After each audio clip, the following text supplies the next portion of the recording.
Le Cameroun, ici représenté par son ministre du Tourisme, a de grandes ambitions pour son patrimoine culinaire.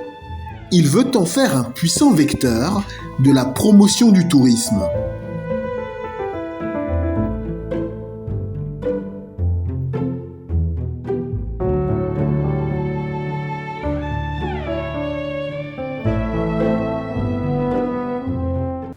Le Cameroun, de par sa position géographique, au centre de l'Afrique, et allant du golfe de Guinée jusqu'aux confins du Sahel. Au nord, il y a toute la diversité africaine, si bien géographique, culturelle, gastronomique aujourd'hui, dans notre pays qui est ce résumé de l'Afrique. Et donc nous voulons désormais rendre par ce festival un rendez-vous annuel pérenne, bien préparé par les professionnels des métiers de la bouche, bien préparé dans l'accompagnement diplomatique par nos pays amis. Et donc, le Cameroun a une occasion par là de se projeter dans le monde comme une destination touristique. Cette année, donc la deuxième édition du festival, nous l'avons éclaté en 4 étapes majeures. La première étant le dîner des ambassadeurs, la deuxième, le dîner des chefs, la troisième, le dîner de presse avec le train des saveurs, et la quatrième, le carrefour des échanges qui est le festival à proprement parler avec ses stands et ses invités.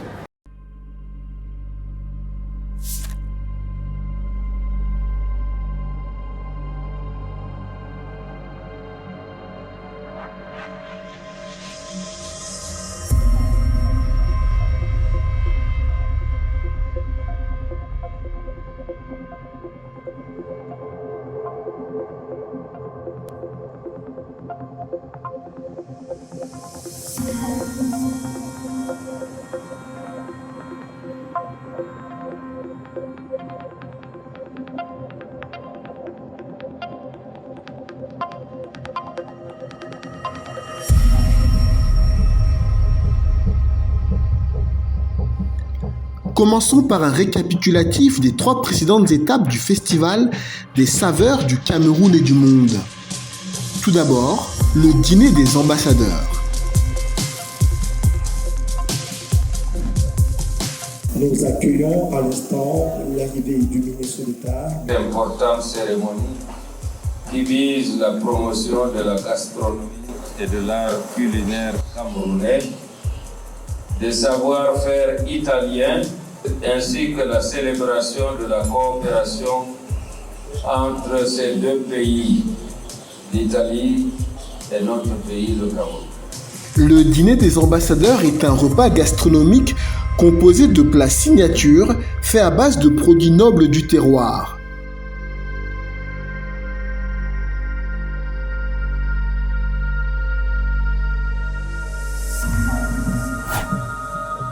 L'événement a réuni un ministre, 14 ambassadeurs et plus de 150 convives. Deuxième étape, le dîner des chefs.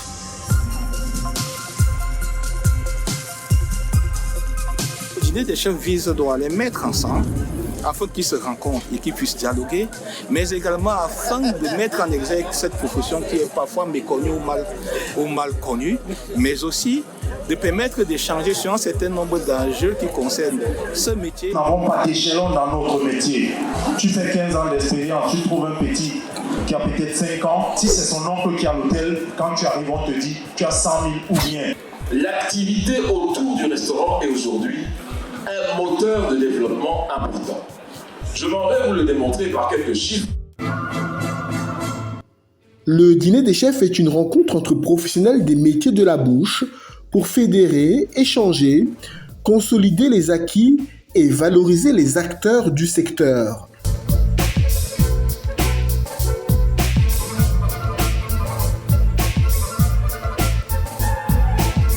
L'événement culmine par un somptueux festin qui met en scène la cuisine camerounaise dans toute sa splendeur, pour le plus grand plaisir d'un parterre de VIP, ministres, ambassadeurs et chefs traditionnels. Je ne saurais poursuivre mon propos sans exprimer toute ma différente gratitude au président de la République du Cameroun, chef de l'État, son Excellence Paul Biya, qui, dans sa clairvoyance habituelle, a engagé l'ensemble du gouvernement à travers le ministre du Tourisme et des Loisirs à développer et promouvoir le tourisme gastronomique dans notre pays.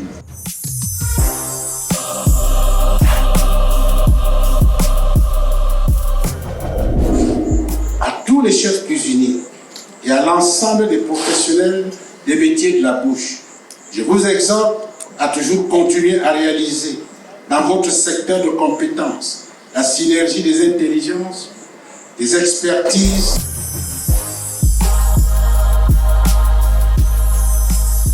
Moi, je suis convaincu que le Cameroun a une très grande identité culinaire et gastronomique, et il faut que cette cuisine soit connue.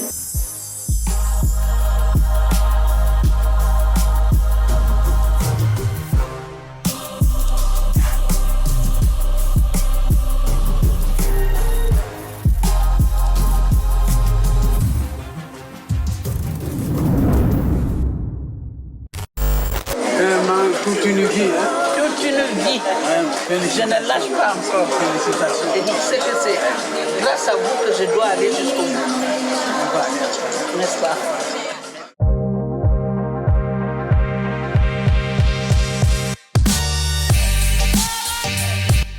Troisième temps fort de l'année, le train des saveurs. Un voyage gastronomique en 5 escales, destiné à la presse locale et internationale.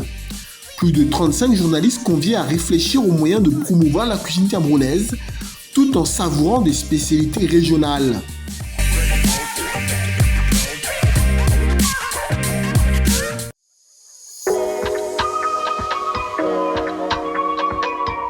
Enfin, le Festival des saveurs.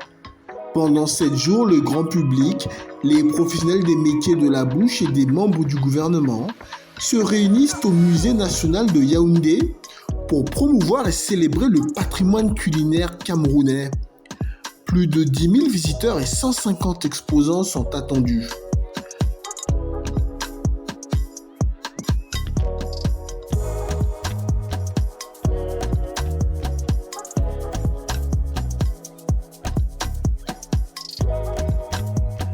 Dans quelques instants aura lieu la cérémonie d'ouverture. La communauté Bafout de l'ouest du Cameroun forme ce comité d'accueil chaleureux pour le ministre du Tourisme et des Loisirs.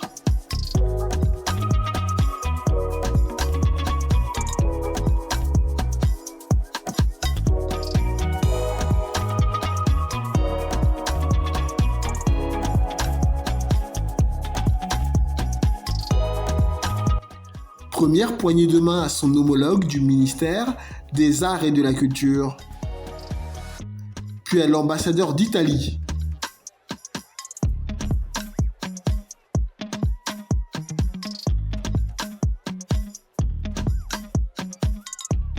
Direction l'Esplanade pour le discours d'introduction.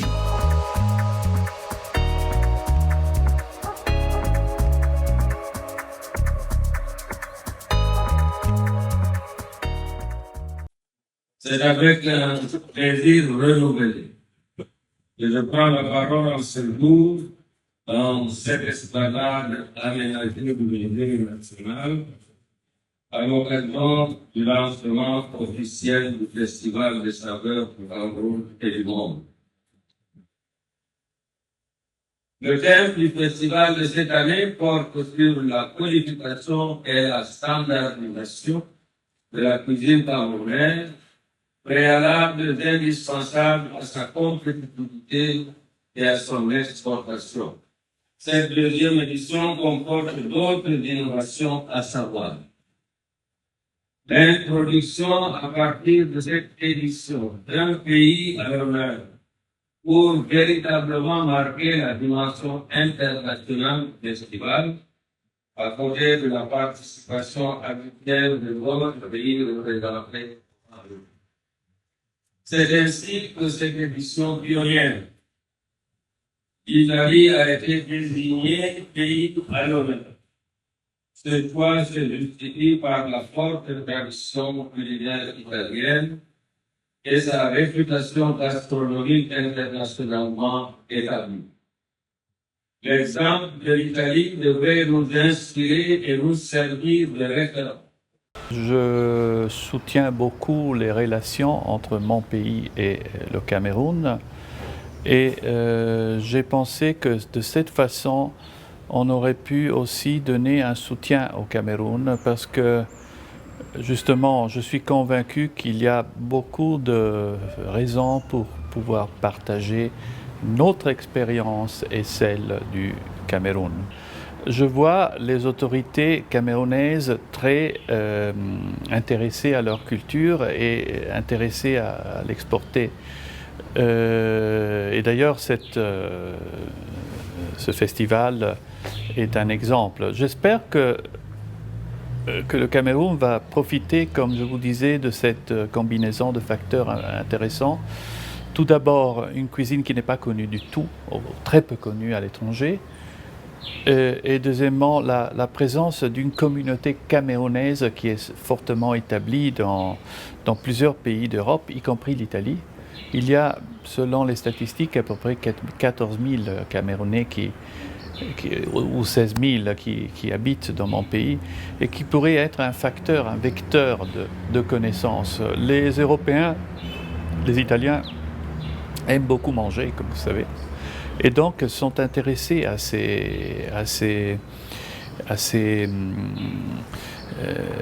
cette connaissance du nouveau. Il s'agirait simplement de l'accompagner, de proposer des choses qui sont plus faciles à être comprises. C'est la question d'insérer cette culture gastronomique dans un langage qui en facilite la compréhension. Et comme vous le dites très bien, ce nom me semble très approprié, la gastro-diplomatie est sans doute un instrument puissant qui pourrait donner... Bien sûr, il y a des représentations diplomatiques camerounaises qui pourraient faire ce que moi je fais ici pour la cuisine italienne. L'introduction de cette édition d'un mets local à l'honneur, à côté de tous les autres mets nationaux présents à ce festival, il nous a semblé important pour la présente édition de mettre à l'honneur le hachou ou taro à la sauce jaune. Ce plat fait partie des mets typiques du Cameroun, symbole d'unité et de vivre ensemble. Le hachou ou taro à la sauce jaune est originellement un mets communautaire connu à la fois chez le peuple Bafou du nord-ouest et les Bamendita de l'ouest. Ce mets est la preuve des liens culturels, anthropologiques et historiques qui existent entre nos peuples. Aujourd'hui, c'est un plat qui fédère les communautés de l'aspect d'expression anglaise et française de notre pays. Bien plus, celui-ci a également réussi à voyager bien au-delà de son ancrage territorial pour devenir une recette prisée au plan national et international. Le hachou, également appelé taro, figure sur la liste des 14 plats que le gouvernement veut labelliser à l'Organisation mondiale de la propriété intellectuelle. Objectif : protéger et valoriser ce patrimoine, mais aussi lui conférer un gage de qualité et d'authenticité propre à attirer les touristes. Nous avons rendez-vous chez Pélagie pour découvrir comment on prépare le taro. Je suis en train de nettoyer le taro. Parce que ça, c'est comme ça comme le taro sort du champ, avec la terre et la saleté. Donc, quand je prends comme ça, j'enlève donc cette saleté. Nous, on a affaire à 2 types de taro ici. Vous-même, vous constatez, il y a bien une grande différence. Ça, c'est rouge. Ça, là, c'est blanc. Et ceci a toujours les plus gros. Ceci est toujours moyen comme ça. Quand vous voyez, vous-même, vous voyez que ici, c'est rouge. Ici, là, vous voyez que c'est blanc. Et chez nous, on appelle ceci le makumba et l'autre ici, le tembang. Quand on mélange les deux, c'est très bon. Et ça donne un goût très sucré. Et ça se conserve.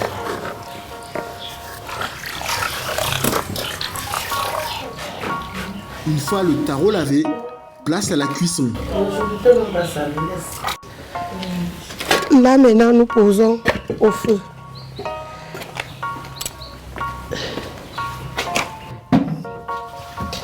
On ouvre notre marmite. Problème, Pélagie n'indique pas de durée précise. On met l'huile au feu comme ça pour que ça chauffe. Pourquoi il faut chauffer l'huile? Oui, parce que bon, c'est l'huile de palme faite à base peut-être des mains.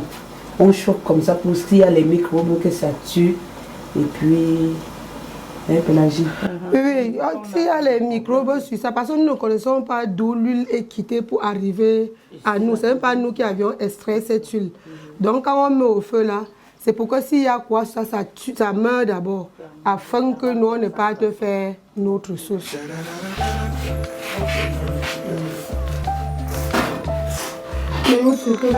Là encore, la préparation de la sauce ne suit pas de règles rigoureuses pour le dosage des ingrédients. C'est plus une affaire de feeling. On commence toujours par l'eau. Le neutre. Oui. Il faut d'abord mettre l'eau avant le vinaigre. Parce que si tu mets le vinaigre avant l'eau, ça ne doit pas donner l'eau. Il faut d'abord l'eau.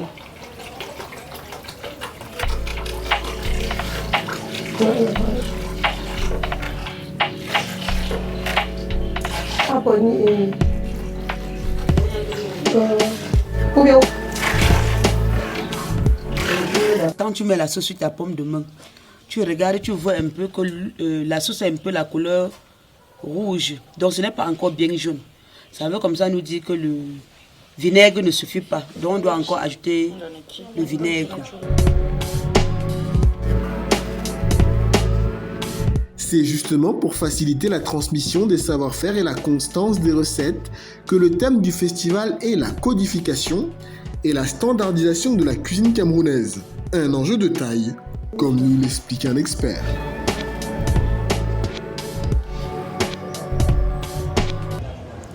C'est l'un des défis de l'heure, trouver une véritable définition.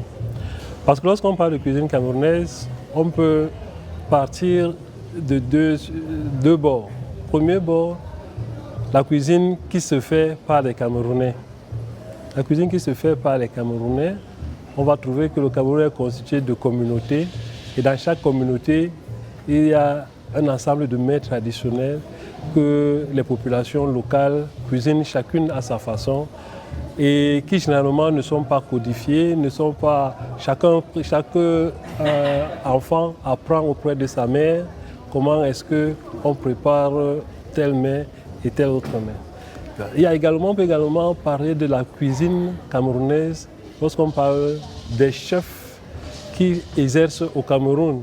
C'est-à-dire que les hôteliers, les restaurateurs, ils ont des gens qui ont été à l'école de la cuisine et qui pratiquent ce métier au Cameroun. Donc, lorsqu'on dit cuisine camerounaise, il est question de pouvoir sortir une synthèse de ces deux aspects. Donc, si on veut enseigner, au lieu de quitter de la cuisine, enseigner uniquement dans la cuisine, on veut enseigner dans une école, il faut qu'on ait des standards. C'est-à-dire qu'on sache que tel mets, voilà ses ingrédients, voilà comment le temps de préparation, voilà les outils qu'on utilise, voilà comment on les présente, voilà comment ils se consomment. C'est tout cela que l'on appelle donc standardisation. Et donc ça peut toujours se mélanger. Retour chez Pélagie pour la suite de la préparation du taro achu. Sel, piment et condiments se mélangent à l'huile de palme, au vinaigre et à l'eau. Ensuite, on ajoute la viande, bœuf et tripes.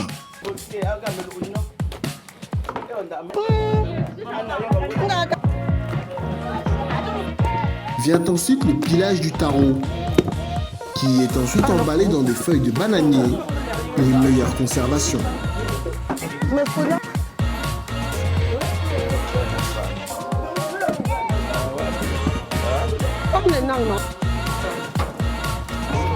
Un travail intergénérationnel qui favorise la transmission des traditions. Quand il y avait un festin, nos mamans se réunissaient pour faire ce mets. Aujourd'hui, nous, on le fait ensemble parce que nous, on marche au pas de nos mamans.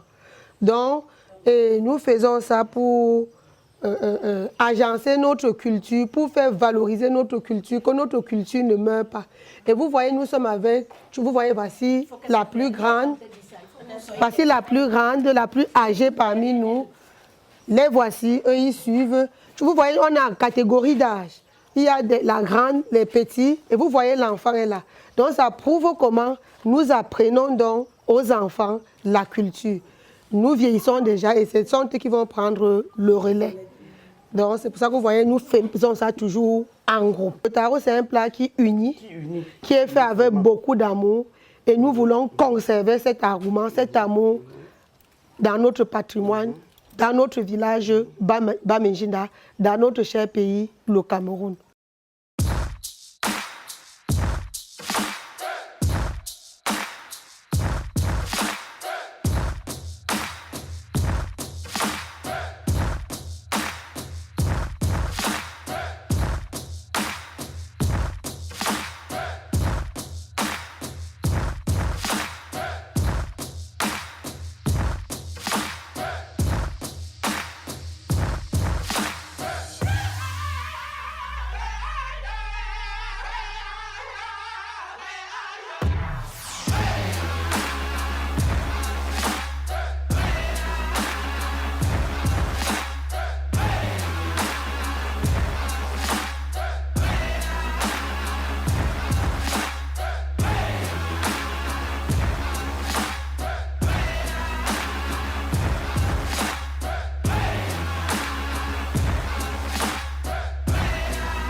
Je voudrais remercier le roi Bamenjinda parce que nous avons travaillé pendant 18 années. 18 années où nous avons fait la promotion de la cuisine camerounaise. Et après l'avoir rencontré, il nous est venu à l'esprit, il a proposé de célébrer un mets, de mettre un mets à l'honneur. Et c'est lui qui nous propose de travailler sur le taro. Bravo, cher. Bravo et merci. Donc, c'est grâce au roi Bamenjinda que nous sommes ici en train de parler du taro. La chou se mange pendant toutes les occasions, toutes les cérémonies, que ce soit une cérémonie triste ou bien une cérémonie heureuse comme le mariage. Mais ce n'est que ça qu'on connaît. Donc, c'est quelque chose qui manque. Vous allez constater que quelque chose vous manque si vous ne mangez pas ça. Une petite anecdote. Les Bafouts, quand ils sont dans une cérémonie, même s'il y a les autres mets comme l'igname, le plantain, s'ils mangent seulement l'igname ou le plantain ou les autres choses sans manger à chou, ils vont considérer qu'ils n'ont rien mangé. Ça veut dire que c'est quelque chose, ils sont bien attachés donc à ce mets, de façon que c'est difficile de ne pas l'avoir. C'est-à-dire, pour un homme bafout, s'il n'y a pas achou dans la maison, ça veut dire qu'il n'y a pas la nourriture. S'il n'y a pas de la nourriture. Donc, vous grandissez avec ça, ça devient partie de vous. Voilà donc l'attachement que nous avons. Et c'est ça que je disais aussi. Vous voyez les originaires de Bafut et Pen, maintenant même les Camerounais qui ont connu la chou avant de s'expatrier, ils trouvent toutes les excuses pour se préparer ce mets, parce que ça les attache à la patrie. Quand ils mangent ça, c'est comme s'ils sont rentrés au Cameroun. C'est comme s'ils sont rentrés à Bafut. Ils se rappellent donc ce village, ils se rappellent donc ce beau pays Cameroun.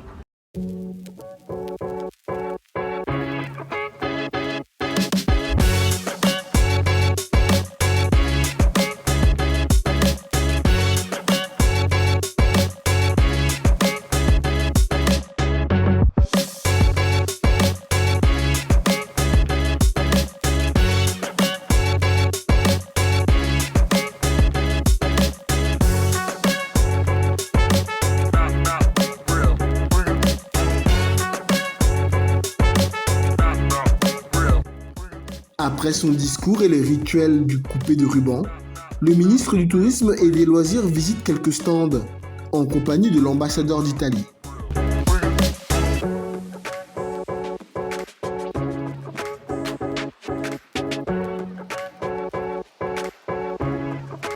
Parmi ces rencontres, des festivaliers fiers de lui présenter leurs produits. This is vegetable, jama mushroom and rice. These are chicken salad. These are black soup. That's egusi pudding. The beef, the garden. S'il vous plaît, s'il vous plaît. Now we are moving to the next one. Ici, on vous montre comment nos femmes pilent le taro là. C'est la procédure, comment on fait les macarons, comme vous voyez là, et on pile comme on voit là. And then, Your Excellency, you are welcome to the processing of achu. Here we have the yellow soup. You stir it so that it gets mixed. You stir it.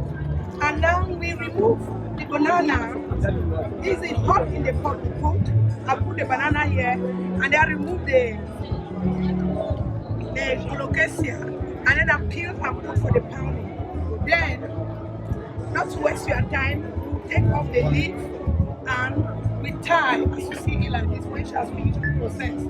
Et nous voyons, grâce à la diversité non seulement des stands, mais des produits qui nous ont été présentés, des manières ingénieuses de faire la cuisine et de bien la présenter, que nous avons un très grand potentiel gastronomique, ce qui est un outil très important pour la promotion du tourisme.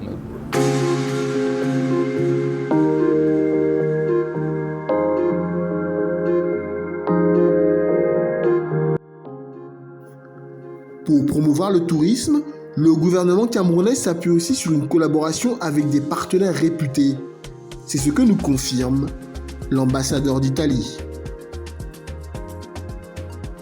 Je pense qu'il y a beaucoup de possibilités, d'espace pour avoir un échange d'expériences. Et d'ailleurs, c'est pour ça que dans quelques jours, nous aurons des chefs étoilés d'Italie qui viendront et vont travailler avec leurs collègues camerounais. Et je suis très curieux de voir le résultat de cet interchange qui, je pense, va être sans doute très positif et très, je pense, prometteur. Mais comment combiner les savoir-faire culinaires italiens et camerounais pour séduire les papilles des touristes? Cette journée, en fait, on a deux choses très importantes qui sont les maîtres d'hôtel du Cameroun qui sont présents et les écoles qui sont présentes ici. Qu'est-ce qu'on veut faire ensemble aujourd'hui? On veut présenter notre pays bien sûr. Et trouver des possibilités de travailler ensemble, je parle du vin et des plats camerounais ensemble, et surtout on veut parler du service du vin, quelle est la température de service, quelle est la présentation de la bouteille, comment on peut garder les vins dans notre restaurant, dans notre hôtel. Donc c'est toutes des choses qui peuvent être utiles à partir d'aujourd'hui. Je suis Pepe, in art Mr. Pepe, Giuseppe Pantano, je suis l'ambassadeur de la cuisine méditerranéenne. Je suis venu au Cameroun pour l'amitié que j'ai avec le Cameroun, avec l'ami camerounaise, avec l'ambassadeur Scamarca, qui m'a invité à l'exhibition que vous avez organisée, qui est très importante pour le monde. Avec le projet de la manioca, je suis venu pour que la manioca est un produit très bon pour la santé de l'humanité, pour les personnes qui sont allergiques au gluten. Alors, il y a 2 plats au programme. Un qui est la carbonara qu'il fera, qui est typique italien. Lui, il est en train de faire la fusion camerounais-italien. Ça, c'est très bon pour la santé, pour les personnes qui sont allergiques. Al gluten, les personnes allergiques au gluten. La manioc c'est fantastique. Le manioc est fantastique. Alors, pour la sauce, c'est déjà, the name is arrabbiata. Arrabbiata. La sauce s'appelle Angry arrabbiata. pasta because I put chili. Okay. Arrabbiata, la traduction littérale en français, c'est fâché. Donc, arrabbiata, et c'est le piment. L'ail avec l'huile d'olive, the smell, no burning. Alors, you put some, ok? Le même plateau, je vais faire la différence.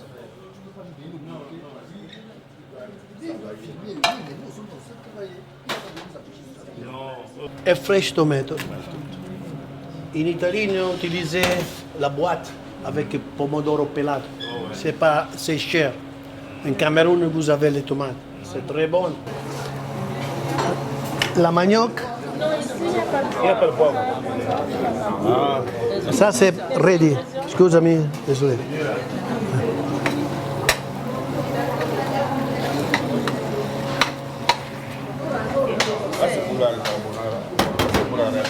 Tu fais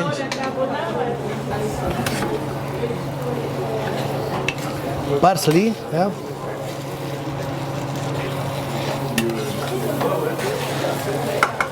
Un piatto, un plat. Pour la dégustation, de ça nécessite.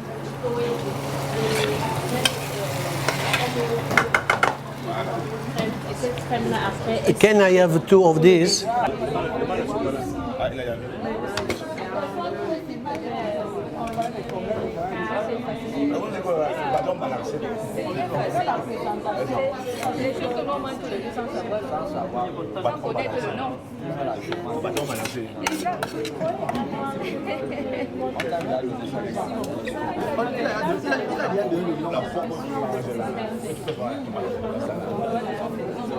Voilà, ça c'est la déco. Alors, des assiettes ici, montrer à tout le monde pour la dame. Et les 2 assiettes. Non, ora je les donne tout manger ça. Non, testez, tout le monde.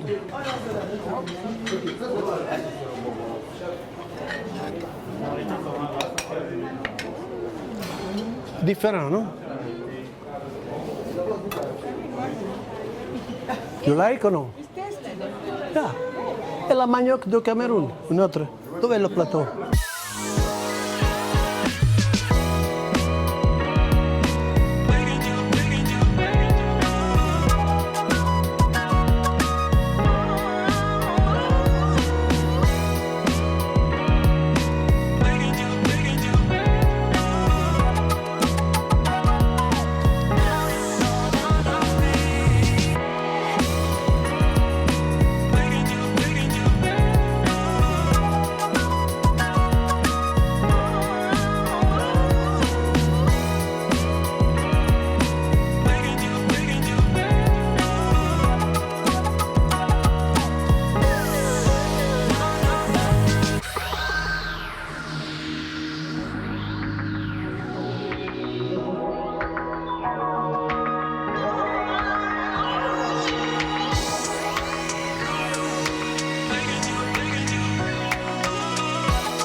Deuxième recette, du poisson camerounais à la sicilienne, agrémenté de pâtes bien sûr.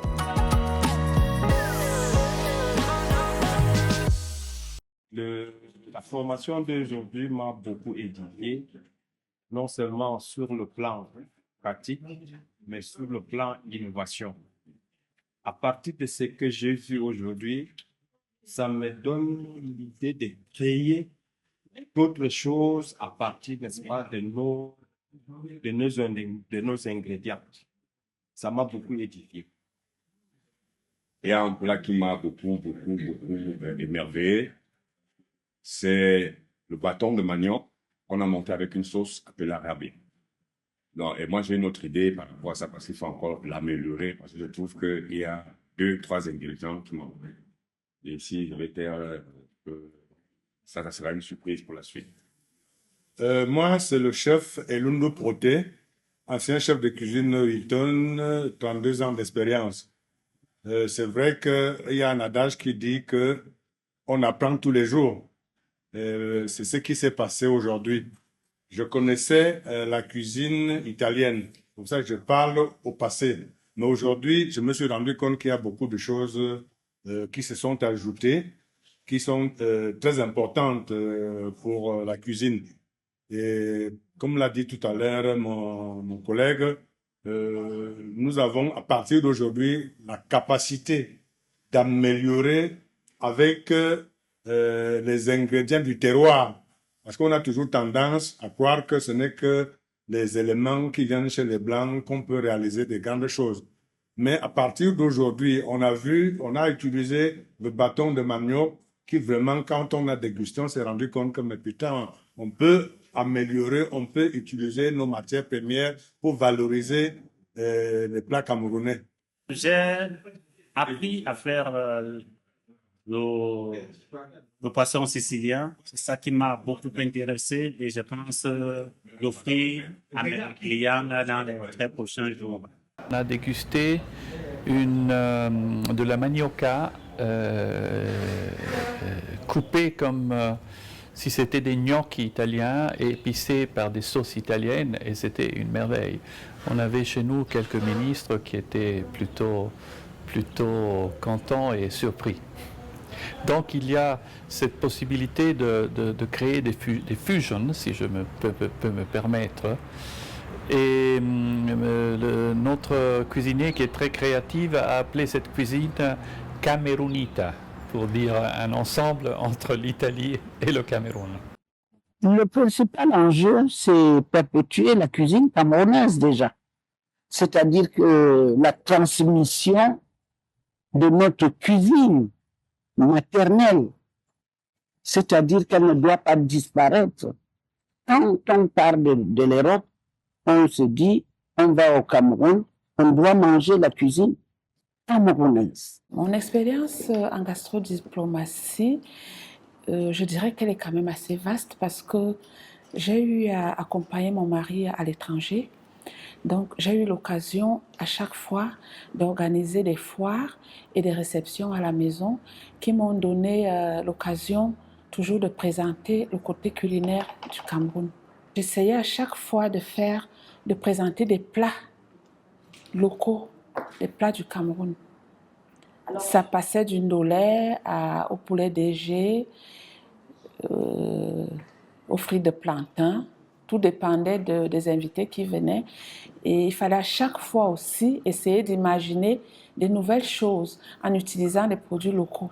Par exemple, à Tokyo, vous allez trouver des Japonais, par exemple, qui connaissent un peu la culture camerounaise. Ils adoraient. Et quand il fallait vendre, ils achetaient pour emporter. Ils emportaient toujours. Je pense que la gastronomie camerounaise occupe elle a une belle part parce que, comme je dis, elle est tellement variée que on n'est jamais à court d'idées en ce qui concerne la gastronomie camerounaise. On n'est jamais à court d'idées.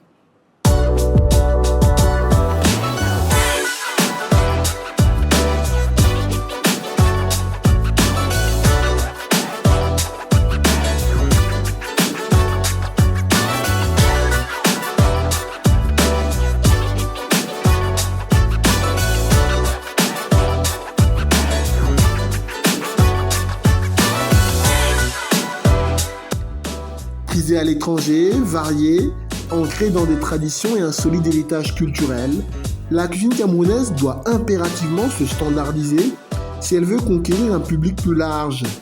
Aidée par des professionnels curieux et déterminés, les pouvoirs publics disposent donc de solides atouts pour faire du Cameroun une destination gastronomique prisée. Et en continuant de s'enrichir, le Festival des saveurs jouera un rôle de plus en plus déterminant dans cette stratégie. Avant même qu'elle ne soit achevée, l'on peut affirmer sans risque se tromper que cette édition est une très belle et grande réussite.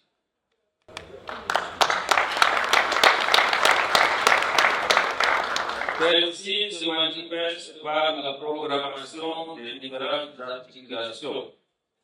Le public étant toujours plus nombreux et les échanges particulièrement riches. Cette réussite, on la doit également à l'enthousiasme et au professionnalisme, à l'engagement, à la créativité et à la qualité de l'acteur de divers ordres qui ont accompagné la matérialisation de ce festival. Je voudrais vraiment complimenter pour toutes les personnes qui ont travaillé à ce festival et qui ont créé tellement de produits qui, justement, nous avons partagés. J'ai été, bien sûr, très honoré d'être à l'honneur, représenter un pays à l'honneur ce soir, parce que c'était donc pour nous un grand privilège d'être impliqué de cette façon-là. On l'a fait de notre mieux. On est content dans cette partie finale du festival d'avoir des chefs italiens qui ont travaillé avec leurs collègues du Cameroun. Je voudrais donc encore vous remercier et je suis aussi content de savoir que ce festival va continuer l'année prochaine avec un autre pays à l'honneur. Et vraiment, je souhaite beaucoup à cette tradition de continuer parce que c'est une façon d'impliquer les chefs. On les remercie jamais assez pour le travail qu'ils font. Je sais comment c'est dur de travailler comme chef, d'avoir des horaires le soir, le matin, trouver les produits. Je voudrais vous complimenter beaucoup pour vous, ce que vous faites. Merci beaucoup.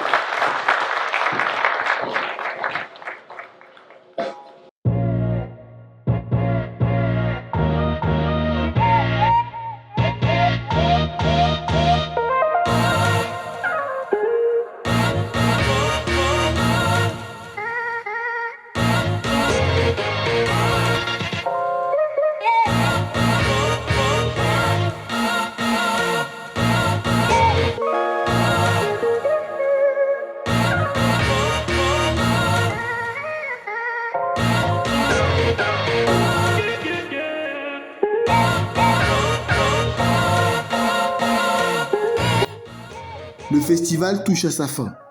Pour Marie-Thérèse Adedzoé Oona, Grand Cordon célèbre dans tout le pays et à l'origine du projet, le bilan est plus qu'encourageant. Selon moi, je pense que tout le monde était content. Je suis fière parce que pour moi, c'est comme un bébé. C'est comme un bébé pour moi. De le voir grandir. Et là, vraiment, il a grandi. Il était tout petit, il devient grand, il est dans la cour des grands. Et j'ai vu tellement de grands pendant ce festival. J'ai vu du monde, j'ai vu du beau monde. Vraiment, je ne sais pas. N'importe quelle maman serait heureuse de savoir que son bébé grandit. Marie-Thérèse n'en a pas fini de nourrir de belles ambitions pour son bébé. Pour la prochaine édition, c'est la Suisse qui sera le pays à l'honneur. Une occasion pour les deux pays de renforcer leurs liens d'amitié.